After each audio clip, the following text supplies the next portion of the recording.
प्रणाम मित्रों। आज मैं इस वीडियो के माध्यम से यह बताना चाहूँगा कि साधक की यात्रा, ध्यान की यात्रा में जैसे जैसे सत्य प्रकट होना शुरू होता है तो यह जरूरी नहीं कि उसके आसपास का सारा वातावरण उसके प्रति पॉजिटिव हो। उसके प्रति आसपास के वातावरण में एक नकारात्मकता भी आ सकती है, आलोचनाएं भी आ सकती हैं, निंदा भी आ सकती हैं, सभी कुछ हो सकता है। और ऐसा क्यों होता है, इस बारे में आज मैं आपसे वीडियो में चर्चा करूंगा। बड़ा अजीब लगता है कि जिस व्यक्ति के भीतर सत्य प्रकट हो रहा हो, जिस व्यक्ति के भीतर ध्यान की किरण उतर रही हो, जिस व्यक्ति के भीतर प्रेम के फूल खिल रहे हो, उस व्यक्ति की ही आलोचना कैसे की जा सकती है, उसकी निंदा क्यों की जाती है।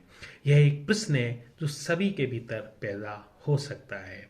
लेकिन जो साधक हैं, जो गहरी साधना में जाते हैं, वे ऐसा महसूस कर सकते हैं कि ऐसा विपरीत वातावरण तैयार होता है। मित्रों, आप जानते हैं कि राम की जो पहचान है वो सदा रावण के कारण भी होती है। यदि रावण नहीं होता तो राम की पहचान वैसी नहीं होती जैसी हम जानते हैं। इसी तरह कृष्ण की पहचान है वो भी कंस के कारण, असुरों के कारण हुई।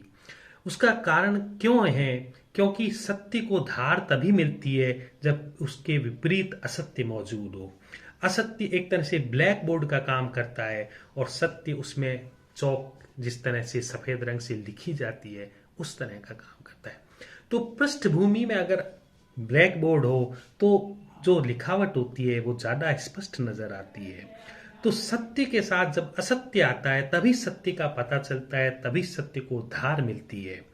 तो साधक के जीवन में जिससे ध्यान की किरण उतरती है, सत्य की किरण उतरती है, तो उसके आसपास जो नेगेटिव वातावरण बनता है, उसके आसपास जो असत्य क्रियाशील होता है, वह सत्य को धार ही देता है। अगर साधक ऐसी स्थितियों में भी शांत है, प्रफुल्लित है, आनंदित है और अपनी ध्यान की स्थिति में है, तो वह ध्यान ज्यादा अच्छे ढंग से खिल सकता है, उस ध्यान का प्रभाव ज्यादा पड़ सकता है। तो यह जो मैं बातें कह रहा हूं, यह एक साधक के जीवन में घटित होने वाली घटनाएं हैं मित्रों। और दूसरी बात, असत्य सदा भयभीत होता है। अब यदि कोई साधक हिमालय में बैठ के साधना कर रहा है और मौन बैठा है, किसी को कोई छेड़ नहीं रहा है, अपने अकेले में, तो असत्य उससे ज्यादा भयभीत नहीं होता है, क्योंकि वह एक व्यक्ति तक घटने वाली घटना है और उससे असत्य में कोई प्रभाव नहीं पड़ता है। लेकिन यदि कोई सत्य को जानने वाला साधक क्रियाशील होने लगता है, सत्य को फैलाने का काम शुरू कर देता है, सत्य को बांटने का काम शुरू कर देता है, तब असत्य बहुत लड़खड़ा जाता है। क्योंकि असत्य को भय लगने लगता है कि कहीं सत्य फैलने लगा तो मेरा आधार समाप्त ना हो जाए, मेरा अस्तित्व समाप्त ना हो जाए। सत्य तो सत्य जब भी क्रियाशील होता है उसके विपरीत असत्य वातावरण तैयार करता ही करता है। तो दो तरह के साधक होते हैं। कुछ साधक मौन बैठ जाते हैं, कुछ साधक अपने आप में सुमेट जाते हैं। उनके विपरीत वातावरण सत्य असत्य निर्मित नहीं करता है। लेकिन जो साधक क्रियाशील होना शुरू कर देते हैं, सत्य को फैलाने का काम शुरू कर देते हैं, वहां बाधाएं पहुंचाई जाने वाली शुरू हो जाती हैं और ये अवश्य घटने वाली घटना है।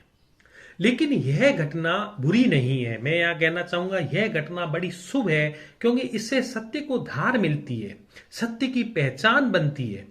जितना असत्य विपरीत वातावरण तैयार करता है उतना ही सत्य की पृष्ठभूमि मजबूत होती है, सत्य की रोशनी चमकती है, सत्य का प्रकाश चमकता है और वह ज्यादा स्पष्ट नजर आने लगता है। वैसे ही जितना ज्यादा ब्लैक बोर्ड काला होता है उतनी ही चौक की लिखावट ज्यादा सुंदर नजर आती है। तो मेरे शब्दों को आपने इतने प्रेम से सुना, उसके लिए बहुत बहुत धन्यवाद। मेरा प्रणाम। Thank you.